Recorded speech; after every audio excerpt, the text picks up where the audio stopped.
നമസ്കാരം. ഡിസംബർ 27-ന് കണ്ണാടി പഞ്ചായത്തിൽ നിന്ന് മുങ്ങിയ രാഹുൽ മാങ്കൂട്ടം ഇതാ തിരികെ എത്തിയിരിക്കുന്നു. രാഹുൽ ഏതാണ്ട് 15 ദിവസങ്ങൾക്ക് ശേഷമാണ് പുറലോകത്ത്, അതായത് പാലക്കാട് തൻ്റെ നിയോജക മണ്ഡലത്തിൽ കുന്നത്തൂർമേട് ബൂത്തിൽ വോട്ട് ചെയ്യാനായിട്ട് എത്തിയത്. ഈ 15 ദിവസം രാഹുൽ എവിടെ പോയിരുന്നു? മാധ്യമങ്ങൾ, അതായത് മാധ്യമപ്രവർത്തകരുടെ ചുരുക്കപ്പേരിൽ നാം പറയുന്ന മാപ്രകൾ അദ്ദേഹത്തിന് പുറകെ കൂടി.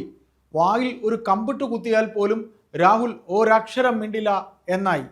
അതായത് കഴിഞ്ഞ മാസം 27-ന് മുഖ്യമന്ത്രി പിണറായി വിജയന്റെ ഓഫീസിൽ പീഡന പരാതിയുമായി എത്തിയ പെൺകുട്ടി പരാതി കൊടുത്തതിൻ്റെ മണിക്കൂറുകൾക്കകം പാലക്കാട് കണ്ണാടി പഞ്ചായത്തിൽ നിന്ന് മുങ്ങിയ രാഹുൽ മാങ്കൂട്ടം പിന്നീട് പൊങ്ങുന്നത് ഇന്ന് ഡിസംബർ 11-നാണ്. നീണ്ട 15 ദിവസം രാഹുൽ എവിടെയായിരുന്നു? അന്വേഷണ സംഘം രാഹുലിനെ തേടി മംഗലാപുരത്ത് ഇനി പോകാൻ, കർണാടകത്തിൽ ഇനി പോകാൻ സ്ഥലമുണ്ടായിരുന്നില്ല. മാംഗ്ലൂരു ഒക്കെ തന്നെ പോയി, എവിടെയെല്ലാം പോകാമോ അവിടെയെല്ലാം പോയി. അപ്പോൾ രാഹുൽ അവരെത്തുന്നതിന് മുന്നേ 1 മണിക്കൂർ മുന്നേ തന്നെ രക്ഷപ്പെടുന്നു. ഇത്രയും കൃത്യമായി പോലീസിനെ വെട്ടിച്ച സുകുമാരക്കുറുപ്പിന് ശേഷം ആരെന്ന് ചോദിച്ചാൽ അത് രാഹുൽ മാങ്കൂട്ടം തന്നെയായിരിക്കും. ഏതായാലും രാഹുൽ മാങ്കൂട്ടം ഇന്ന് തിരികെ ഈ പറയുന്ന കുന്നത്തൂർമേട് ബൂത്തിൽ വോട്ട് ചെയ്യാനായി എത്തുമ്പോൾ അദ്ദേഹം വോട്ട് ചെയ്യാൻ എത്തും എന്ന് അദ്ദേഹത്തിൻ്റെ പാലക്കാട്ടെ ഏറ്റവും അടുത്ത സുഹൃത്തുക്കളോട് പറഞ്ഞിരുന്നു. അതുകൊണ്ട് തന്നെ അദ്ദേഹം അവിടെ എത്തും എന്നത് അറിഞ്ഞുകൊണ്ട് തന്നെ മാധ്യമപ്രവർത്തകരെല്ലാം അവിടെ തമ്പടിച്ചിരുന്നു. ഒരു പൗരന് വോട്ട് ചെയ്യാനുള്ള അവകാശമുണ്ട്, അതിനെ ആർക്കും തടയാൻ കഴിയില്ല, അതിനെ നിഷേധിക്കാൻ കഴിയില്ല എന്നുള്ളത് കൊണ്ട് തന്നെ 2 കേസുകളിൽ പ്രതിപ്പട്ടികയിലുള്ള 1-ാം പ്രതി ആയിട്ടുള്ള, അതും പീഡന പരാതിയിൽ 1-ാം പ്രതിയായിട്ടുള്ള രാഹുൽ മാങ്കൂട്ടം ഒരു കേസിൽ, ആദ്യത്തെ കേസിൽ അദ്ദേഹത്തിന് ജാമ്യം കിട്ടി, 2-ാമതൊരു കേസിൽ മുൻകൂർ ജാമ്യം പരിഗണിക്കാൻ ഇരിക്കുന്നു. അദ്ദേഹത്തെ അറസ്റ്റ് ചെയ്യരുത് എന്ന കോടതി നിബന്ധന മാത്രമേ ഉള്ളൂ. അപ്പോൾ പിടിക്കാൻ നടന്ന പോലീസ് അദ്ദേഹത്തിന് സംരക്ഷണം ഒരുക്കി മാധ്യമപ്രവർത്തകരിൽ നിന്ന് രക്ഷിച്ച് അദ്ദേഹം എത്തുന്നു.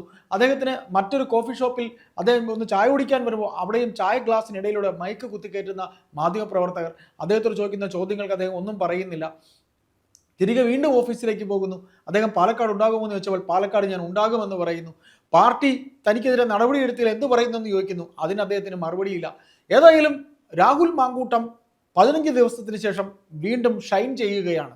രാഹുൽ മാങ്കൂട്ടത്തിനെ ആക്ഷേപിച്ചവർക്ക്, കളിയാക്കിയവർക്ക്, പൂവങ്കോഴിയുടെ പടം ഉയർത്തി കാണിച്ചവർക്ക്, തൊട്ടിൽ കെട്ടി അതിൻ്റെ പടം, തൊട്ടിൽ കിടക്കുന്ന കുഞ്ഞിൻ്റെ പടം കാണിച്ച് കളിയാക്കിയവർക്കൊക്കെ രാഹുൽ മാങ്കൂട്ടം പറയുന്നത് സത്യം ജയിക്കുമെന്നാണ്. ഈ പറയുമ്പോൾ നാം രാഹുൽ മാങ്കൂട്ടത്തോടൊപ്പം നിന്നു കൊണ്ട് സംസാരിക്കുന്നതല്ല. അദ്ദേഹത്തിനെതിരെ ഇത്രയധികം വേട്ടയാടിയിട്ടും ആ ചെറുപ്പക്കാരൻ 11 ദിവസത്തിന് ശേഷം തിരിച്ചു വരുമ്പോൾ നമുക്കൊരു കാര്യം നാം ഓർത്തു പോവുകയാണ്. ഇതുപോലെ അദ്ദേഹം നിയമസഭ നടക്കുന്ന അവസരത്തിൽ അദ്ദേഹം നിയമസഭയിൽ എത്തുമോ എന്ന് ചോദിച്ചപ്പോൾ അദ്ദേഹം നിയമസഭയിൽ എത്താനുള്ള സാധ്യത ഉണ്ട് എന്ന് പറഞ്ഞെങ്കിൽ അതുപോലെ തന്നെ അദ്ദേഹം നിയമസഭയിലെത്തി. ഏതാനും മണിക്കൂറുകൾ അദ്ദേഹം ഇരുന്നിട്ട് പോയി. ആ രാഹുൽ മാങ്കൂട്ടത്തിന് പിന്നീടുണ്ടാകുന്ന ഈ കേസിൻ്റെ അതിനുശേഷം അദ്ദേഹം മണ്ഡലത്തിൽ സജീവമാകുന്നു. ഇന്നിപ്പോൾ അദ്ദേഹം വോട്ട് ചെയ്യാൻ പാലക്കാട് കുന്നത്തൂർമേട് ബൂത്തിൽ വോട്ട് ചെയ്യാൻ വരുമ്പോൾ അദ്ദേഹത്തിൻ്റെ പ്രിയപ്പെട്ട പാലക്കാടത്തെ കോൺഗ്രസ് സ്ഥാനാർത്ഥികൾക്ക് വേണ്ടി അദ്ദേഹം വോട്ട് ചോദിച്ചു പോയ സ്ഥലമാണ്.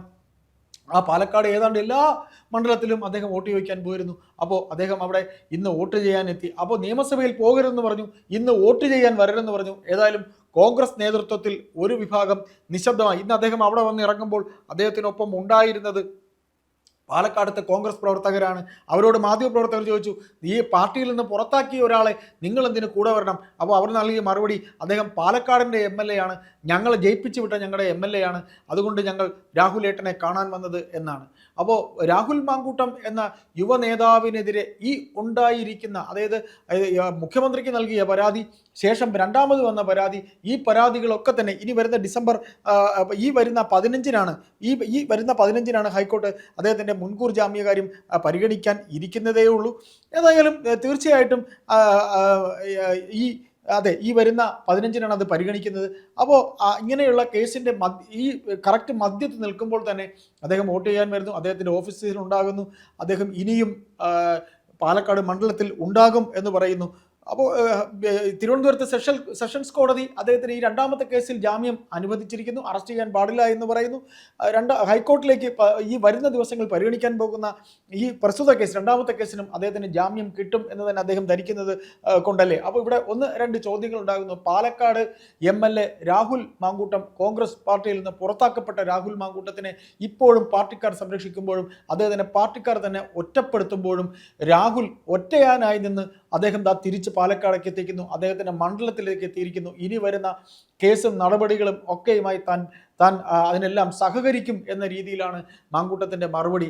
അപ്പോൾ അദ്ദേഹത്തിനെതിരെ പടവെട്ടിയ, അദ്ദേഹത്തിനെ പുറത്താക്കാനായി കളിച്ച പാർട്ടിക്കാരും അദ്ദേഹത്തിന് ഒപ്പം നിന്ന പാർട്ടിക്കാരും ഇതിൽ ആരൊക്കെ അദ്ദേഹത്തിനൊപ്പം നിന്നു, ഇതിൽ ആരൊക്കെ അദ്ദേഹത്തിന് പിന്നിൽ നിന്ന് കുത്തി എന്നൊക്കെ വരും കാലത്തെ ഇനി നമുക്ക് അറിയാൻ കഴിയൂ. ഏതായാലും രാഹുൽ മാങ്കൂട്ടത്തിനെ ഒന്ന് രണ്ട് കാര്യങ്ങളിൽ നമുക്ക് സമ്മതിച്ചു കൊടുക്കേണ്ടി വരും. ഒന്ന്, നീണ്ട 15 ദിവസം പോലീസിന്റെ കണ്ണു വെട്ടിച്ച് മാറി നിൽക്കാൻ അദ്ദേഹത്തിന് കഴിഞ്ഞു. 2, പാർട്ടിയെ എതിർത്തുകൊണ്ടാണെങ്കിലും തൻ്റെ സമ്മതിദാന അവകാശം രേഖപ്പെടുത്താൻ വന്ന്.